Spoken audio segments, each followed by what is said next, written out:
Okey, bismillahirrahmanirrahim. Assalamualaikum warahmatullahi taala wabarakatuh. Apa khabar semua? So pada kali ini, macam yang korang baca kat tajuk, aku akan review tentang sebuah filem yang baru saja keluar di Astroverse, iaitu Mael Tote The Movie. So, ini merupakan filem pertama arahan Syahmi Sazli, seorang YouTube yang agak terkenal di Malaysia. Jadi aku akan bagi pandangan jujur aku dah tengok filem ini di Astroverse dengan harga RM15.90. So, sebelum tu aku akan ceritalah serba sedikit mengenai Mael Tote The Movie ini. So, Mael Tote The Movie ini mengisahkan tentang Mael yang merupakan seorang lelaki yang lurus bendul yang baru saja ditinggalkan oleh kekasihnya. Kemudian dia bertemu dengan Yaya Tori di kedai makan tempat dia kerja lah. So dia jatuh cinta dan dia pun dah luahkan perasaan dia, dan Yaya ni pun cakap kalau nakkan Yaya, Mael kena belajar bahasa Inggeris, kena fasih bahasa Inggeris, kena fluent cakap dalam bahasa Inggeris. So Mael pun belajar dengan seorang cikgu, iaitu teacher Siti, dan di situlah kisahnya bermula lah. Aku rasa cerita dia ni korang boleh nampak dalam siri-siri YouTube yang dia upload dalam Mael Tote yang berepisod dekat YouTube tu. So jalan ceritanya lebih kurang begitulah garapannya, tetapi dikembangkan lagi dalam bentuk movie. So aku akan ceritakan apa benda yang aku suka dulu dalam movie ini dan apa yang aku tak suka. Benda yang aku suka dalam movie ini adalah pertama sekali dia punya visual hasil filmnya. Aku ni bukannya seorang yang pakar dalam filem, malah background pengajian aku pun bukannya lah background berkenaan dengan filem ataupun sinematografi. Tapi aku just bagi pandangan aku sebagai seorang penonton saja. Okay, so visual memang cantik. Aku dapat tahu MTAS Production yang bagi color grading untuk filem ini, dan aku memang seorang yang sangat follow dengan MTAS Production. Semua video-video dia, short film dia orang memang terbaik lah, memang cantik mata memandang lah. So bila sentuhan MTAS Production ni pada filem Syahmi ni, so daripada awal sampai habis memang cantik, memang sedap lah, sesuai dengan tone mood yang nak disampaikan. Dan juga dalam filem itu apabila dia menggambarkan tentang natural, memang nampak cantik lah, warna dia memang sesuai dengan alam semula jadi itu. Selain itu juga shot-shot yang diambil juga cantik, tak ada sebarang gegar ke apa benda semua, tak ada sebarang benda yang menyakitkan mata dan sebagainya. So memang visual dia memang cantik. Kemudian dari segi audio dia memang jelas, mic dia sedap, tak ada pecah-pecah, tak ada bingit ke apa. Memang aku dengar memang nice lah, memang sedap untuk didengar. Dialog dia jelas disebut kan, macam walaupun kita tak nampak sebenarnya, contohnya shot tu jauh, tapi kita tak nampak macam mic yang biasa orang letak ni yang pegang tinggi tu kan, tak ada. Mungkin dia pakai wireless, tapi memang jenis yang berkualiti, memang sedap. Improve lah daripada yang versi YouTube-nya. Kemudian aku juga suka pemilihan lagu, walaupun aku tahu dia ada satu saja lagu tema dalam cerita ni, dan lagu tema itu diinstrumentalkan dalam macam-macam versi, dan ianya memang agak sesuai dengan jalan cerita dan juga mood filem Mael Tote ni. Memang kenalah, memang sesuai dan betul-betul kena dengan babak yang nak disampaikan. Kemudian seterusnya aku suka lakonan pelakon-pelakon dalam cerita ni. Contohnya macam aku paling suka Teacher Siti sebenarnya, sebab dia punya lakonan tu nampak natural, nampak macam walaupun kita tak kenal siapa dia ni, dia hanya macam muncul dalam siri Mael Tote dekat YouTube saja, tapi lakonan daripada Teacher Siti ni, Malin Datuk Mizat ni, memang dia seorang yang boleh berlakon dan memang pandai menjiwai watak. Termasuk juga dengan Syahmi Sazli. Aku okey dengan lakonan dia, cuma ada certain yang aku rasa macam cringe sikit, yang macam kurang sikit, tapi overall dia memang okey lah.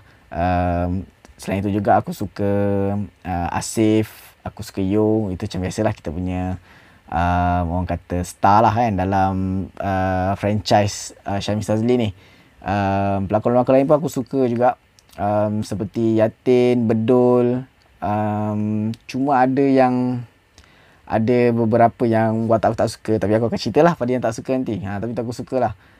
Termasuk juga dengan cameo-cameo yang muncul dalam filem ini kan. Macam yang Cik Man tu kan. Cik Man tu okey, macam dia tak terlalu over dalam cerita ni. Dia macam dia bawa watak dia dengan begitu baik sekali lah. Termasuk juga dengan mak teacher Siti tu. Walaupun dia macam nak cakap, dia try betul nak cakap Kelantan tu kan. Tapi okey lah. Nampak lah macam pembawaan watak ibu tu memang sesuai untuk dia. Okay. Aku rasa tu je kot yang aku suka untuk filem Mak El Tote ni. So aku nak cerita apa benda yang aku tak suka. Bila aku cakap aku tak suka, bukan aku tak suka, aku kurang. Dan aku rasa macam mungkin boleh di-improve lagi untuk movie yang akan datang. Sebab aku faham ni filem pertama Syamil Sazli. Satu percubaan yang baik lah untuk Syamil Sazli. Tapi ada sedikit yang mungkin kita boleh improve kan. Okay. So yang pertama sekali adalah jalan cerita. Okay. Masa aku tengok awal-awal, aku dah faham sebab aku seorang yang follow siri Mak El Tote kat YouTube ni daripada episod 1 sampailah dia punya last episode dia tu. Dan apabila dia dimasukkan ke dalam filem ni, aku dapat rasakan yang jalan cerita dia lebih kurang sama. Dia ibarat macam ambil semua episod yang ada dekat YouTube tu, dimasukkan dan cuma dikembangkan dan dikemaskan begitu saja. So aku rasa macam, yelah ini filem, so aku expect akan ada benda-benda baru dalam Mak El Tote ini.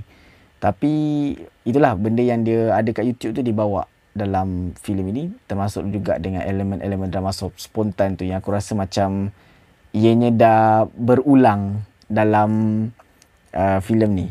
Dia macam dalam shift malam raya. So drama spontan tu pun digunakan juga method yang sama. Aku harap kalau macam Abang Syami nak buat filem ni, filem pada masa yang akan datang, mungkin nak buat sequel ke atau buat yang baru, mungkin boleh kurangkan elemen-elemen penceritaan yang ada kat YouTube tu bila nak masuk ke dalam layar perak ataupun dalam filem. So macam drama spontan tu mungkin boleh dikurangkan. Tak payah ulang lawak yang dah dimention dalam YouTube tu, tak diulang lagi dalam filem ni. Okay, itu yang pertama. Cakap pasal jalan cerita juga, aku sebenarnya suka pada awal cerita ni sebab walaupun pada mulanya aku macam ternanti bila dia nak masuk part yang dia nak cabaran dia nak jumpa dengan teacher Siti dengan tu kan. Sebab awal tu dia memang dia 30 minit yang pertama tak silap aku, dia tekankan pasal masalah OKU lah. Memang nampak dia nak highlightkan isu menghargai menyantuni OKU ini pada awal-awal. Macam dia nak settlekan dulu yang OKU ni, lepas tu baru kita settlekan cerita pasal Mael, pasal keluarga Asif dengan Yu, semua dia letak macam tu lah. So masa awal tu yang kita rasa macam dia dah build up dah. Tapi bila dia dah masuk yang hujung tu, aku rasa macam cerita ni macam lambat. Dan juga ada macam lompong-lompong yang tak ditutup, yang tak kemas. Contohnya macam aku nak tahu juga apa yang terjadi pada ayah Asif dan juga Yu. Dan juga aku dimaklumkan sebenarnya asal durasi cerita ni adalah sebanyak 2 jam 1 minit. Aku expect dia akan keluar ke wayang lah, tapi dia akan keluar ke Astro First. Aku rasa macam okey je kalau 2 jam 1 minit nak masuk ke Astro First. Tapi macam Abang Syami cakap dalam video dia, dia nak menghormati keputusan pihak penayang lah kan. Tapi aku harap, aku nak tengok director cut untuk filem ni macam mana. Mungkin ada certain yang aku rasa macam kurang tu dimasukkan. Sebab Abang Syami kata scene-scene yang dibuang daripada 2 jam tu ke jadi 1 jam 49 minit tu adalah scene-scene yang berharga kan. So aku harap Abang Syami, kalau Abang Syami tengok video ni, Abang Syami boleh keluarkan director cut untuk filem ni. Sebab aku rasa macam kurang kena, kurang apa orang kata, kurang menyengat lah cerita ni daripada yang YouTube punya. YouTube macam aku terhibur dalam cerita ni. Aku macam lawak-lawak dia tu aku macam macam tu je. Aku tak macam geli hati sangat. Tapi aku faham lah sebab dia filem kan. Kita tak boleh lah macam nak bawa apa benda yang kat YouTube bawa ke filem kan. Walaupun memang aku rasa macam banyak benda yang kat YouTube tu dibawa ke dalam filem cerita ni. Okay, seterusnya um, aku tak suka ending dia. Ending dia aku rasa macam, macam mana lah. Memang dia dah macam ada nampak macam dah macam nak pengakhiran yang sedih, tapi kemudian dia demi nak happy ending tu, cara dia nak buat happy ending tu adalah aku rasa macam tak kena kot. Tak, dia macam nak mengampu pihak penayang sebenarnya. Kalau kau nak tahu macam mana ending dia, kau kena tengok lah. Aku macam, kalau boleh aku nak kurangkan gila spoiler dalam review ni. Sebab aku tahu, sebab ramai kawan-kawan aku yang terutama sekali daripada Kelantan kan. So mungkin ada yang diorang tengah, mungkin diorang nak tengok diorang nak tengok cerita Mak El Tote ni kan.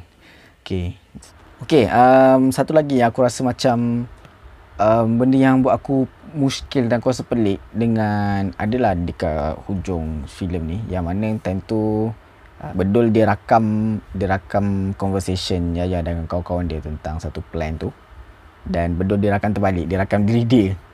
So time tu aku tengok dekat phone tu dah 5 minit dia rakam, lepas tu dia pusing, dia rakam semua tu kan. Kemudian dia tunjuk kat Syami, dan Syami dan Syami pun dapat tahu rancangan tu, dan diserang lah, dan dia nampak, dan dia ni lah expose lah. So ada benda yang aku macam pelik. Pertama, dia pakai iPhone 12 Pro, dan jarak antara meja Bedul dan juga meja Yaya tu memang aku rasa jauh gila kot. So macam mana phone tu boleh rakam dan boleh dengar perbualan Yaya tu kan. Macam mana dia orang boleh dengar kan. Power gila ke iPhone tu sampai macam boleh dengar jauh sana punya conversation kan. Dan kedudukan Bedul dan tu pun agak jauh. So macam kalau dia orang cerita dekat Mael, bertimbang lagi tau. Ini Mael pun dia dapat daripada rakaman yang dirakam Bedul tu kan, ditunjuk dekat Google tu.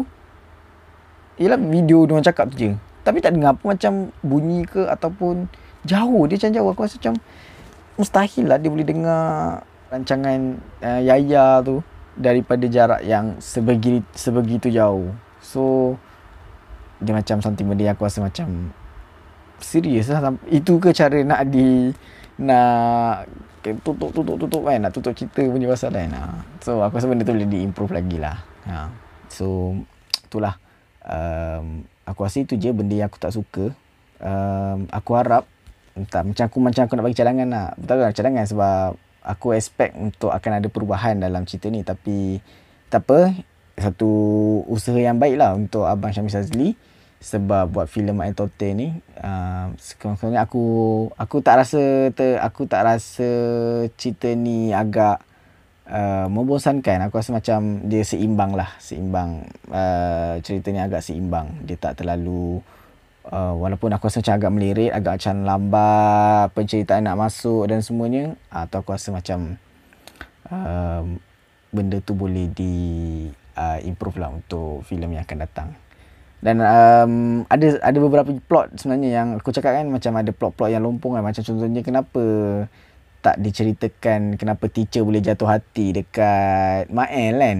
Tiba-tiba je teacher buat muka sedih bila Mael bagi tahu yang teacher yang Mael tu nak berjumpa dengan Yaya. Dan aku macam Yaya tu aku rasa macam ni aku nak cerita watak-watak yang Yaya tu lah yang sebenarnya aku kurang. Dia okey dah, dia jadi gedi, dia cakap bahasa Inggeris apa semua, tapi aku tak tahu kenapa, apa sebab dia nak balik kat Mael.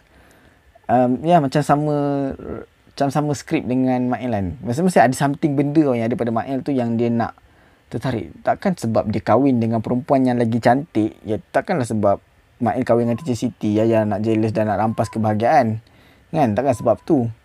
Dan aku rasa macam benda tak kena. Lagi-lagi tiba-tiba dia nak buat something, Yaya nak buat something dekat Teacher Siti, dan aku rasa alasan tu sangatlah macam, kau kenapa perempuan kan. Lagi-lagi kawan dia dua-dua tu macam boleh predict apa yang Yaya nak buat. Betul-betul ahli nujum. Memang betul-betul korang punya bonding BFF tu memang macam ni lah, sampai boleh teka Yaya nak buat gini. Betul, Yaya nak buat gini. Pun betul. Aku macam itulah, macam tak kena lah. Lepas tu, aku suka mesej yang nak disampaikan dalam cerita ni. Macam apa pun kata cerita rompak tu yang last-last kan agak deep gak cerita rompak. Lepas tu menghargai OKU, jangan malas bekerja kan. Banyak mesej sebenarnya yang disampaikan dalam filem ini, dan aku mesej tu nampak macam ketara sangat lah, sebab dia macam cuba macam okey ni macam nak tunjukkan okey penonton ni adalah mesej. Ni mesej dia. Dia tak ada macam kita bawah sedar macam oh ni ke pengajaran dia. Dia tak ada macam tu. Dia macam kau boleh nampak lah terang-terang yang dia nak highlightkan isu ni dan dia nak highlightkan mesej ni. So untuk My Tote The Movie, aku ucapkan tahniah kepada Abang Syami kerana telah berjaya menghasilkan juga filem daripada YouTube ke filem, satu percubaan yang bagus dan boleh diimprove lagi untuk masa yang akan datang. So untuk filem My Tote The Movie ni aku beri 2/5 bintang. Kalau korang yang tak pernah tengok langsung My Tote drama spontan yang dekat YouTube tu, yang Syami Sazli post kat YouTube tu, korang mungkin akan ni lah macam best untuk tonton filem My Tote ni. Sebab aku dah tengok semua My Tote drama spontan dia dalam several macam tu. So aku boleh nampak unsur-unsur tu ada dalam filem tu. So macam dia tak ada pembaharuan, dia macam benda yang sama tapi ditambah dan dikembangkan. Apa pun, tanya Abang Syami, this is your first film, dan filem ni okay, acceptable. Dia taklah orang kata teruk dan dia taklah juga terlalu baik. Dia macam okay lah, nice, simple lah, nice. So aku rasa itu saja review aku untuk My Tote ini. Jangan lupa untuk korang support lah filem My Tote The Movie di Astro First, kini di Pawagam dan di rumah anda. Tagline dia kan sekarang tak dekat Pawagam dah terus ke rumah anda. So itu saja daripada aku. Ingat stay safe, jaga diri baik-baik, kita jaga kita work from home baik-baik. Itu saja daripada aku. Assalamualaikum, bye bye.